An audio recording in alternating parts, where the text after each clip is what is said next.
Arizona Territory, 1889. In the dust-filled bazaar of Tucson, the hot wind swept across the valley as if it meant to burn everything in its path. Cole Hartley stood with his old hat pulled low, his eyes fixed only on the mustangs he had been searching for over months. He disliked auctions, but ranch life was harsh, and he needed strong horses for work. Voices grew louder, people pushed and shouted, and the auctioneer's calls were swallowed by dust and chaos. In that noisy confusion came a single moment when the number changed, and Cole thought it was the mustangs being offered. He lifted his head, raised his hand, and the auctioneer's loud "sold" changed the course of his entire life. The crowd shifted, the noise softened, and only then did Cole realize he hadn't bought horses at all. He had been handed the release papers of 2 Apache sisters. He froze where he stood. Instead of animals, he had purchased lives, and completely by accident. Nayeli and Sani were brought before him. Their faces carried that quiet hardness found only in people who have seen too much pain. After the America-Apache conflict, many Apache families had been dragged into camps where they were forced into domestic labor, their freedom reduced to a slip of paper. Cole had never expected anything like this. His chest tightened. He wasn't the kind of man who would ever keep someone against their will. The army clerk remained unmoved. "Rules are rules," he said. "You paid, they go with you." Cole had no choice, yet guilt weighed heavy on him. All of this was because of a simple mistake, a wrong number, a wrong call, a small misunderstanding. These girls didn't deserve more suffering, and he had never intended to cause them any. The sisters looked at him with uncertain eyes, as if trying to decide whether he would be just another jailer in their long chain of captivity. Cole finally broke the silence. His voice softened, gentle, almost as if speaking to frightened children. "I didn't buy. You," he said quietly. "I misunderstood. You're free to do whatever you want. If you want to leave, you can go. If you want to stay, stay as guests, never as workers. You owe me nothing." Nayeli lifted her eyes from the ground. In them was a blend of distrust and childhood hurt. Sani held her sister's hand tightly, as if even the wind might try to take them apart. Never before had a white man spoken to them this way, with respect, offering choice instead of commands. The moment was strange for them, but it also held a faint spark of hope. And Cole felt something stir deep inside him. Their wounded eyes awakened an old pain he had buried long ago. As the 3 of them walked toward the ranch, the air felt less heavy than before. In the fading glow of the setting sun, Cole watched the sisters' faces. Their footsteps were soft on the earth, as though they were measuring and memorizing this new land with every step. When they arrived, Cole gave them water, food, and a place to rest, with no conditions attached. His house had been silent for years. His weary life and empty rooms echoed with solitude. But now, for the first time in ages, someone else's breath filled the air. Nayeli paused at the doorway, as if quietly asking whether this place could truly offer safety. Sani, brighter and livelier, still scanned everything with cautious eyes. They struggled to believe that a man would let them stay without forcing them into labor. Cole watched them with a strange uneasiness, a responsibility he had never asked for but now felt deeply. Yet even more powerful was the feeling that their arrival had awakened something human inside him that had long slept. For years, his life had been nothing but loneliness. The ranch, the horses, the dry roads. But now he felt human footsteps in his home again, and maybe a return of hope. Nayeli's quietness affected him in ways he couldn't explain, and Sani's soft smiles reminded him that life still held pockets of light.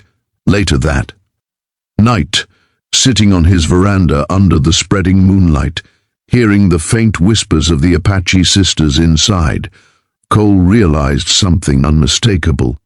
Today hadn't just changed his day. It had begun to change the path of his entire life.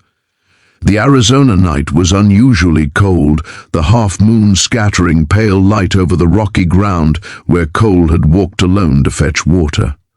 Back at the ranch, Nayeli and Sani sat close to the hearth, both silently drifting through the broken pieces of their past, pieces shattered by the America-Apache War. Cole had never asked about their scars, never pushed for their stories, but he always felt their silence was a forest full of untold battles. And that night, to avoid disturbing them, he quietly lifted his lantern and headed toward the ridge for water.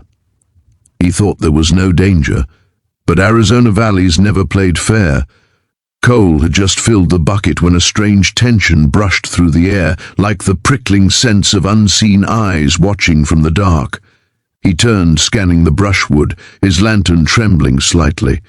That's when 3 horse thieves rode out of the shadows.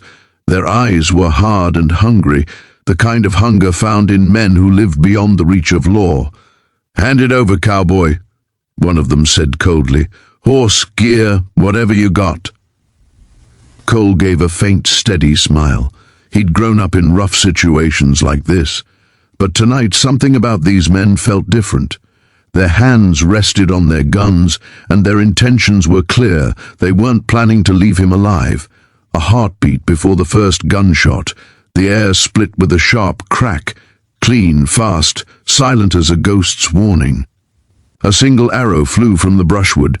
Nayeli's arrow. It struck one of the thieves in the shoulder, sending him screaming to the dirt. Cole dove behind a boulder. The second thief panicked and backed away to aim, but before he could fire, Sani's war cry tore through the night. Wild, sharp, unmistakably. Apache. The man's courage broke and he bolted into the darkness.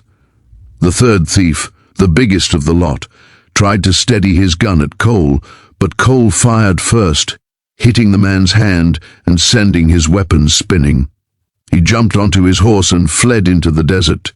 Gunpowder hung thick in the air as the brush parted and the 2 sisters stepped out. No fear on their faces, only warrior calm. Nayeli's breath didn't even waver after firing the arrow, as if she had practiced for this very moment through 100 nights. Sani scanned the land again, making sure no one was circling around. Cole lifted his hands in gratitude, a tired smile spreading across his face. "I saved you once," he said softly. "Tonight, you saved me twice." Nayeli's eyes glimmered faintly, not quite a smile but not cold either. Sani chuckled and said, "Apache sisters don't forget debts, cowboy." When the 3 of them walked back to the ranch, the air felt different, warmer, safer, alive.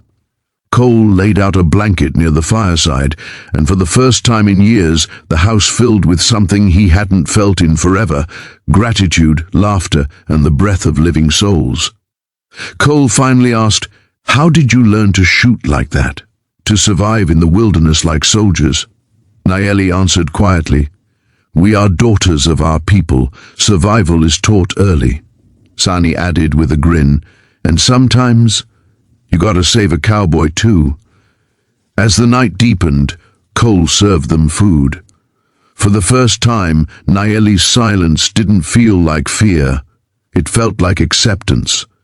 Sani's eyes no longer carried their old restlessness, only a soft spark. Something new had formed between the 3 of them, a bond of trust, loyalty, and the kind of connection forged only in moments where lives are saved and lost. Days passed, and life at the ranch slowly bent into a new shape. Nayeli fixed the water channels and pathways.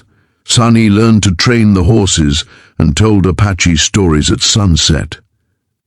Cole realized he had never truly been lonely. He had only been empty.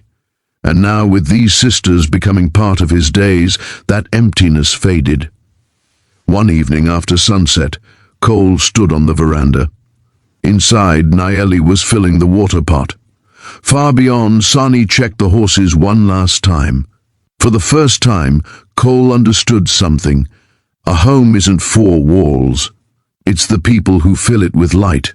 They hadn't come into his life by choice. It had been a mistake, a mix-up, an accident.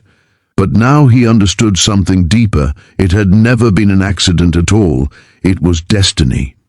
When Nayeli walked up to him, she asked softly, "Cole, what if we hadn't been there earlier?"